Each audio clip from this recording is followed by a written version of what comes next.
Renda básica, tarifas públicas, salário mínimo. Agora, na Brasil Atual, a análise do DIEESE. E nós vamos fazer contato agora com o diretor técnico do DIEESE, Fausto Augusto Júnior. Bom dia, Fausto. Bom dia, Glauco. Bom dia a todos. Fausto, no Brasil, o número de bilionários durante a pandemia saltou 44%, né? E passando de 45 pessoas para 65 entre 2020 e 2021. Juntos, eles detêm hoje 219 bilhões e 100 milhões de dólares, que é aproximadamente 1 trilhão e 200 bilhões de reais, né? Quase o PIB brasileiro, sendo que nesse período da pandemia essa riqueza aí, esse montante quase dobrou. Já, ao mesmo tempo, nós tivemos a divulgação também no final de semana do estudo em segurança alimentar e Covid-19 no Brasil, mostrando que a maior parte da população, 55%, viveu ou vive durante a pandemia situação de insegurança alimentar leve, moderada ou grave. São dados que contrastam e que mostram que a pandemia, na verdade, ela acabou revelando ainda mais a desigualdade de um país tão desigual como o Brasil, Fausto. Bem, Glauco, chega a ser revoltante, né? O dado que a gente está vendo ontem, que saiu ontem, no mesmo dia em que o Brasil bate aí o recorde de número de mortes diárias. Mais de 4 mil pessoas morreram por conta da Covid no dia de ontem. Esse é um retrato do Brasil, um país que de alguma forma consegue ampliar o número de bilionários, ao mesmo tempo em que coloca uma parte significativa da sua população em estado de fome. São mais de 19 milhões de brasileiros hoje que não têm o que comer, algo que nós não assistíamos desde o começo ali do milênio, desde 2004. A desigualdade cresce, a desigualdade se amplia, de alguma forma os mais ricos continuam ficando mais ricos. Esse é um debate que precisa ser enfrentado no Brasil e não tem outro jeito. Para a gente poder lidar com essa questão, nós precisamos fazer um debate muito sério sobre taxação de grandes fortunas, ampliação do pagamento de imposto de renda dessas pessoas mais ricas e que de alguma forma financie programas permanentes ali de renda básica, de distribuição de riqueza. Esse é um exemplo claro e triste de quando você simplesmente deixa ao sabor do mercado o que acontece. No Brasil, nos últimos anos, a gente tem assistido um crescimento aí dos super ricos e, ao mesmo tempo, um aumento muito grande dos muito pobres. Eu acho que esse é um debate que nós precisamos trazer, ampliar, levar para o Congresso Nacional. E já que o Congresso gosta tanto de falar de reformas, a gente deveria fazer essa discussão sobre a reforma tributária, que de alguma forma pudesse tributar os super ricos e garantir aí a segurança alimentar, um conjunto bastante importante da população brasileira. Ao mesmo tempo, a gente teve ontem o início do pagamento do auxílio emergencial, ali com a sua maioria aí recebendo em torno de R$250 por 4 meses, e uma negativa do Congresso Nacional de colocar a medida provisória para ser votada. E vamos lembrar que, de novo, o argumento de que não pode ser maior o valor do auxílio emergencial é porque falta recursos, né? Porque o Estado não tem recursos, porque a crise fiscal e o teto de gasto impede que o Estado possa pagar mais para essas pessoas muito pobres. E aí nós nos perguntamos de novo, como é que pode, então, partes importantes da sociedade ampliarem sua riqueza, ampliarem a sua parcela, a sua parcela da riqueza do país, em contraponto você não tem recursos ali para você garantir minimamente uma cesta básica para cada brasileiro.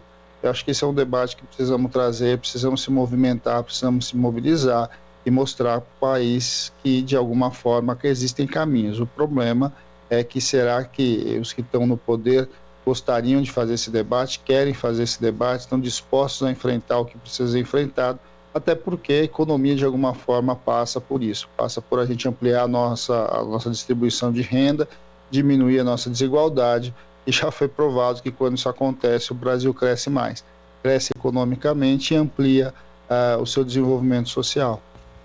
É impressionante esse debate não acontecer no Brasil, Fausto, quando até nos Estados Unidos, que é o país considerado modelo do neoliberalismo, o presidente Joe Biden já anunciou que vai majorar alíquotas no imposto de renda das empresas, também acabar com algumas isenções de grandes fortunas, taxação, inclusive já se discute taxação internacional com alíquotas mínimas globais corporativas. E aqui no Brasil, a prioridade da Câmara dos Deputados, por exemplo, ontem era aprovar um projeto de furar-fila da vacinação privada. É realmente difícil de entender como é que o Legislativo ainda não conseguiu empreender essa discussão, Fausto. Não, é fundamental a gente inverter a pauta. É importante que a gente, de alguma forma, coloque ali os super ricos para pagar mais impostos. Bem, primeiro porque se a gente olhar o movimento global, até mesmo eles, né, os próprios super ricos soltaram um manifesto dizendo que eles estavam dispostos a pagar uma parte importante dessa crise da pandemia, uma vez que eles sabem que a questão pandêmica, de alguma forma, uma hora ou outra, bate na porta de qualquer um. Então, é importante que, de alguma forma, você viabilize recursos globais para enfrentar a pandemia. E aqui no Brasil, o que a gente vê é, de certo modo, o oposto disso, uma certa proteção sobre os mais ricos. Vamos lembrar que o Brasil é um dos países que não taxa sequer o lucro líquido, sequer a participação ali de lucros e dividendos, e aí de alguma forma você retira inclusive imposto de renda sobre a retirada dos grandes empresários das suas empresas, dos seus grandes negócios e principalmente do mercado financeiro. Uma parte importante aí do aumento aí dos bilionários brasileiros está vinculada inclusive a esse setor aí do mercado financeiro, que vem se beneficiando e vai se beneficiar mais ainda com o aumento das taxas de juros que estão começando a acontecer aqui no Brasil. Isso coloca para nós um alerta, né? É fundamental que a gente, de alguma forma, pressione o Congresso Nacional. No que vem ano de eleição, a população está vendo o que está acontecendo. Acho que isso é algo que não dá para esconder mais. A desigualdade vem crescendo a olhos vistos e, de alguma forma, enquanto a gente não consegue garantir uma cesta básica para uma família, você tem um conjunto muito pequeno de pessoas que acabam se apoderando de parte significativa do PIB. Quer dizer, esse é o momento em que a gente precisa enfrentar alguns debates que são elementares, né? Você dá super grandes fortunas, né, os chamados super ricos, mexer ali na tributação de lucros e dividendos é algo básico, né? O trabalhador aí assalariado que recebe uma PLR, uma participação nos lucros, ele paga imposto sobre essa participação nos lucros. Ele já paga sobre o seu salário na fonte e paga sobre a participação dos lucros. A retirada do empresário do lucro da empresa, que é o seu bônus, a sua bonificação, é isenta de imposto de renda. Isso é um absurdo do ponto de vista tributário num país que precisa enfrentar a sua desigualdade. Eu acho que esse é um debate que precisa ser trazido à tona, precisa se ampliar, e esse talvez seja o principal momento, o momento em que o Brasil está aí vivendo a sua maior crise histórica, as taxas de desemprego estão passando aí dos 14 milhões de pessoas desempregadas, a pobreza se amplia e, de alguma forma, a gente precisa enfrentar isso, primeiro a gente precisa denunciar, né, em todos os espaços que a gente puder, a gente precisa enfrentar essa questão e deixar muito claro, né, mecanismos há. Você tem como retirar recursos, você tem ferramentas hoje no sistema tributário que permitiriam que a gente tirasse recursos dos mais ricos e ampliasse aí os programas sociais para os mais pobres. Mas o que a gente vê é o oposto disso.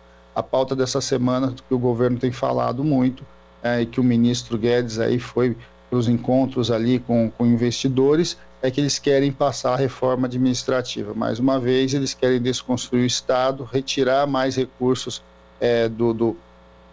dos mais pobres, em especial ligados aos serviços e aos direitos sociais, para que, de alguma forma, menos impostos sejam pagos ainda nesse país. Então, temos que fazer esse debate, e aí é urgente. Fausto, além esses bilionários pagarem muito menos impostos proporcionalmente do que o restante da população, a gente ainda se vê às voltas com argumentos de pessoas que dizem: olha, mas é importante porque os bilionários geram empregos, né, com as suas empresas, e na verdade eles geram muito pouco porque eles são concentradores de mercado. Eles crescem, na verdade, muitas vezes massacrando pequenos e médios empresários, que é a grande massa ali que gera emprego aqui no Brasil, segundo os dados estatísticos. E ainda por cima tem esse dado que você cita, que é boa parte desse capital um capital improdutivo, um capital que está imobilizado ali no sistema financeiro e não gera emprego nenhum. Quer dizer, realmente os bilionários precisam contribuir muito mais com o que eles contribuem hoje para o país em que eles estão. Não há a menor dúvida, Glauco, não há a menor dúvida, até porque essa é um falso dilema. Como você mesmo lembrou, o processo de concentração de riqueza, na verdade, faz que você vá criando grandes grupos, e esses grandes grupos cada vez mais se interrelacionam, cada vez mais ações deles são trocadas entre eles mesmos, e a grande maioria aí dos pequenos negócios, das pequenas empresas, vão quebrando. Vamos lembrar, então, que nesse mesmo período, então, que aumenta o número de bilionários do Brasil, na outra ponta você tem uma quebradeira enorme aí de diversas empresas e de diversos setores, em especial no setor de serviços, no setor de comércio, a pandemia.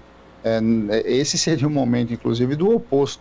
Essas grandes corporações, esses grandes bilionários deveriam criar mecanismos por dentro do Estado ou fora dele de apoio, inclusive a elos da cadeia que mantêm os muito ricos. Eu acho que esse é um dado que está colocado para nós agora enquanto desafio. Uma parte importante do pequeno agronegócio, da agricultura familiar de um lado, e de outro lado, os pequenos negócios, das pequenas empresas no Brasil está sendo destruída.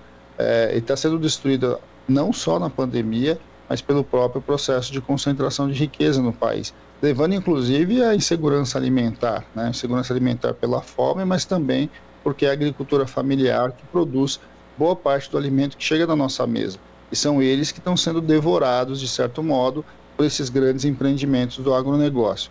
Então, de alguma forma, a gente precisa fazer esse enfrentamento. Acho que esse é um momento.